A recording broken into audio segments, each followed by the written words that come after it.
చంద్రబాబు గారు పడిలేచిన మనిషి, అద్భుతమైన విజయం సాధించిన మనిషి. ఈ వ్యవహారానికి సంబంధించి నాగరాజు గారి సీనియర్ జర్నలిస్ట్కి సంబంధించిన కథను ఒకటి చూద్దాం. చంద్రబాబు ఒక పడిలేచిన కెరటం. 4 దశాబ్దాల సుదీర్ఘ రాజకీయ ప్రస్థానం ఇక ముగిసినట్టే, ఇదే చివరి మజిలేని చాలామంది అనుకుంటున్న సమయంలో తాను మళ్లీ విజయకేతనం ఎగరవేశారు. ఇప్పటి ఎన్నికల్లో గెలిచి 19 ఏళ్ల పాటు ముఖ్యమంత్రిగా పనిచేసిన రికార్డు ఆంధ్రప్రదేశ్లో బాబు సృష్టిస్తారు. గత ఎన్నికల్లో ఓటమి పొందాక తన రాజకీయ భవిష్యత్తు ప్రశ్నార్థకంగా మారింది. 7 పదులు దాటిన టీడీపీ నాయకుడు తన యువ ప్రత్యర్థి జగన్మోహన్ రెడ్డి దూకుడుని తట్టుకుని నిలబడగలరా? కొడుకు లోకేష్ వారసత్వాన్ని అందుకోవడానికి ఇంకా ఆమడ దూరంలో ఉండిపోయారు. మోడీతో దూరం అయ్యాక ఏర్పడిన ఒంటరి పోరులో బాబు నెగ్గుకు రాగలడా? ఇందుకు ఆయన వయసు సహకరిస్తుందా? అన్ని ప్రశ్నలకు ఒక్కటే సమాధానం, ఇది బాబు తిరుగులేని విజయం. మధ్యతరగతి నేపథ్యం కలిగిన బాబుకి ఇలాంటి ఒడిదుడుకులు కొత్త ఏమీ కాదు. రాజకీయాల్లో నెగ్గుకు రావడానికి బలమైన ఆర్థిక నేపథ్యం తనకు లేదు. గాడ్ ఫాదర్ లేరు.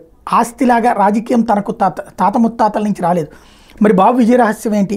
తిరుమల కొండ కింద శ్రీనివాస మంగాపురంలోని పద్మావతమ్మ పాదాలకు కోతవేడి దూరంలో ఉన్న ఒక పల్లెటూరులో పుట్టి పెరిగిన చంద్రబాబు రాజకీయాల్లో ఆకాశవంత ఎత్తుకి ఎలా ఎదిగారు? ఇదే కీలకమైనటువంటి అంశం.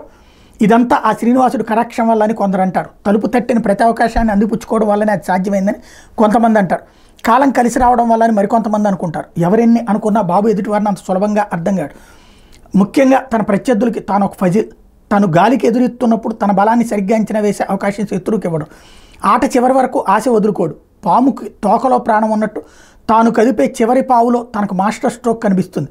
తన కథ ముగిసినట్టే అని అందరూ అనుకుంటున్నప్పుడు ఒక కొత్త మలుపు తిప్పుతారు. అదను చూసి దెబ్బతీయడం అంటే అదే గెరిల్లా యుద్ధతంత్రం కూడా. The cocktail of guerrilla warfare plus పంచతంత్రం = బాబు విజయ రహస్యం. రాజకీయాల్లో తాను విజయం వైపు ఎక్కిన ప్రతి మెట్టు ఒక మిరాకిల్. తిరుపతి ఎస్వి యూనివర్సిటీలో పీజీ పూర్తయ్యాక ఎంఫిల్ చేస్తున్న రీసెర్చ్ స్కాలర్కి చంద్రగిరి నుంచి పోటీ చేయడానికి అనూహ్యంగా కాంగ్రెస్ టికెట్ రావడం. రెడ్ల ఆధిపత్యానికి, డబ్బుకి, పలుకుబడికి, ఉద్దండులకి నిలవైన కాంగ్రెస్ రాజకీయాల్లో ఒక 28 ఏళ్ల సాధారణ యువకుడు తట్టుకుని గెలవడం, ఆ వెంటనే మంత్రి కావడం, అది తెలుగు వెండి తెరకు ఆరాధ్యదైవంగా అభిమానించే ఎన్టీఆర్కి చేరువ చేయగలిగే సినిమాటోగ్రఫీ మంత్రి పదవి రావడం. ఆ తర్వాత అదే ఎన్టీఆర్ కూతుర్ని పెళ్లి చేసుకోవడం.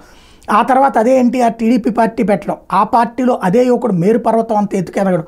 ఇదంతా మిరకేల్ కాక మరేంటి? బాబు విజయగాథ వ్యక్తిత్వ వికాస అధ్యయనంలో ఒక రీసెర్చ్ మెటీరియల్, మేనేజ్మెంట్ స్టడీస్లో ఒక అధ్యాయం.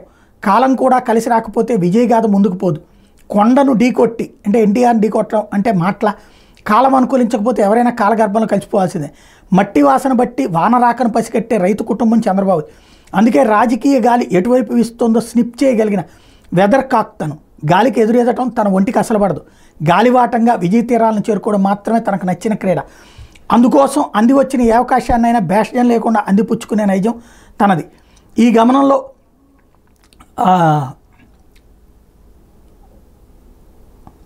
అడ్డొచ్చినటువంటి ఇక్కడ ప్రధానమైనటువంటి అంశం ఏంటంటే గాలివాటంగా విజయ తీరాలకు చేరుకోవడం మాత్రమే తనకు నచ్చిన క్రీడ. అందుకోసం అంది వచ్చిన ఏ అవకాశాన్నైనా బ్యాష్యం లేకుండా అందిపుచ్చుకునే నైజం తనది. ఈ గమనంలో అడ్డొచ్చిన ఎవరినైనా అంతే నెక్కచ్చిగా అడ్డు తొలగిస్తారు. మోడీ అలానే వచ్చారు, వెళ్ళారు, మళ్ళీ వచ్చారు. పవన్ కళ్యాణ్ కూడా అంతే.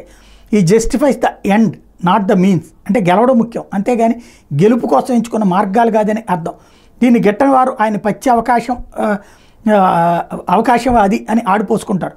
బాబు వీటిని లెక్క చేయరు. It's not the end of road for mister Naidu. ఇది కీలకమైనటువంటి అంశం.